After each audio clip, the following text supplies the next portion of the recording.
Linux. Apa itu Linux? Apa yang dipikirkan kalian setelah mendengar kata Linux? Apakah Linux itu sistem operasi? Atau itu semacam kernel? Atau malah merek dari sebuah perusahaan yang membuat boneka penguin? Kalau kalian ingin tahu tentang Linux, kalian sudah masuk ke dalam video yang tepat. Karena di video ini, aku akan menceritakan pengalaman dual boot Windows dan Linux. Oke, langsung ke intinya aja. Jadi pada saat aku pakai Windows, aku menyadari sesuatu. Ini laptop rasanya kayak kerja keras banget. Setiap ngelakuin startup, itu pasti kipasnya mutar kenceng.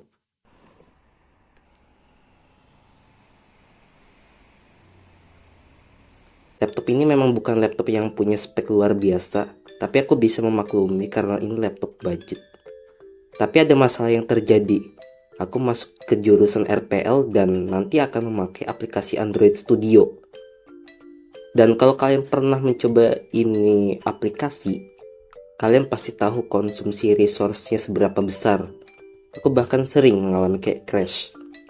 Cara aku meminimalisirnya dengan cara colok laptopnya ke charger, atur performance mode, dan ngelakuin M-test beberapa aplikasi di test manager. Tapi tetap aja, emulatornya itu nge-lag, sering muncul UI error, dan pada saat coba pakai USB debugging pakai HP, file aplikasinya ke download tapi entah kenapa gak langsung masuk ke aplikasi atau muncul shortcutnya. Akhirnya aku mikir, aduh, kalau bermasalah gini, aku gak bisa dong ngerjain tugas yang ada di Android Studio nanti. Singkat cerita, aku nemu dua solusi. Pertama, upgrade hardware, dan kedua, ringanin kinerja laptopnya. Aku pengen upgrade hardware, tetapi dari RAM-nya aja, itu gak bisa dual channel. Jadi ya kalau cuma upgrade RAM, itu cuma nambah kapasitas. Tapi gak bisa gitu membuat performanya naik signifikan. Jadi opsi lainnya adalah ringanin kinerja laptopnya. Aku melihat di sini bahwa konsumsi RAM Windows 11 Pro itu lumayan juga di kondisi idle. Aku sudah coba meminimalisir penggunaan RAM, tapi efeknya cuma terasa dikit banget. Jadi aku mutusin untuk ganti OS aja sekalian. Setelah mencari-cari, aku menemukan 3 pilihan. Pertama, Mac OS.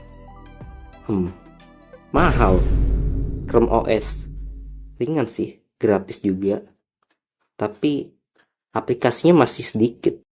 Pilihan aplikasi IDE banyak gak? Terakhir, GNU Linux. Gratis, ringan, pilihan aplikasinya lebih banyak, populer juga di kalangan developer.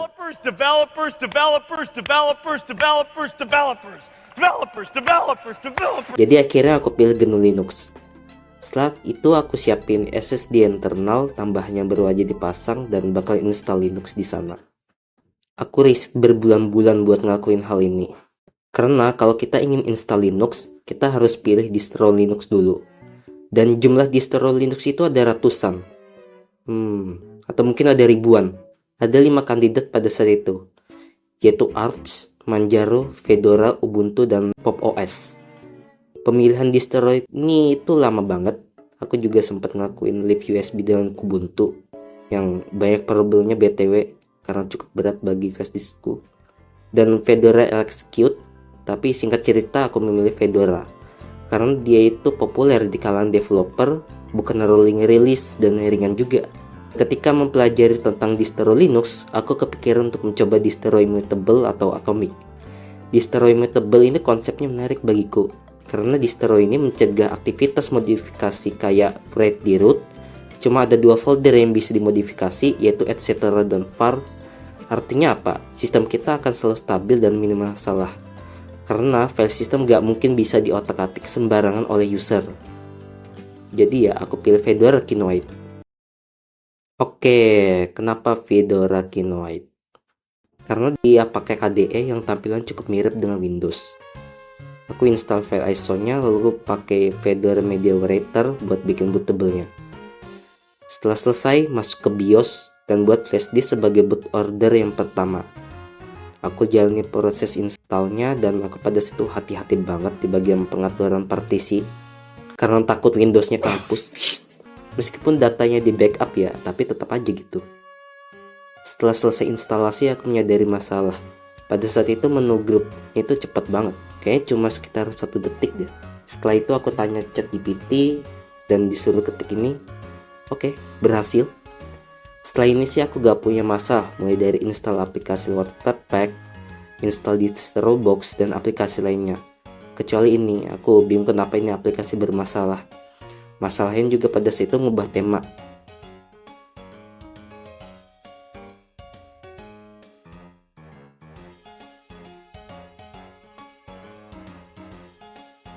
Dan orang lain juga ngalamin ternyata. Or whatever it is, and then you hit the add new themes thing, and you find a theme you want, you hit download, and you get an error. Like, it's just an error, right? You can't download that theme. It just does not work. Sebenarnya ada masalah klasik kayak waktu yang berantakan, tapi ya masalahnya ke fix setelah Windows-nya aku set ke waktu UTC. Tapi ada satu masalah yang cukup mengganggu, yang kayaknya gak bakal aku lupain.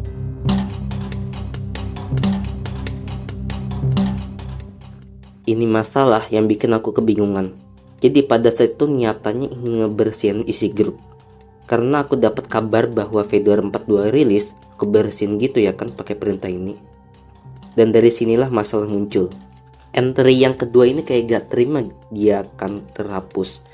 Jadi ketika aku hapus, dia itu langsung merasuki grup gitu ya. Dan membuat entry dia muncul terus gak mau hilang. Aku udah cobain tanya berbagai pertanyaan ke AI dan tetap gak ketemu solusinya. Jadi aku putusin buat ya udahlah, nanti otomatis kapus sendiri kok setiap ngelakuin RPM OST upgrade. Tapi ternyata aku salah. Dia itu masih netep di situ setelah aku upgrade sistemnya. Jadi gak mau kehapus dan malah membuat jumlah maksimal image-nya yang aktif jadi 2. Gak bisa 3. Aku coba berbagai cara dan gak berhasil lagi-lagi. Dan aku kepikiran, kenapa gak install ulang aja ya? Tapi anehnya setelah install ulang dia muncul lagi dong. Aku pada situ jadi kesel dan hapus lagi Fedoranya. Setelah ngapus itu Fedora Kinoite, aku jadi kepikiran ingin coba versi Silverblue.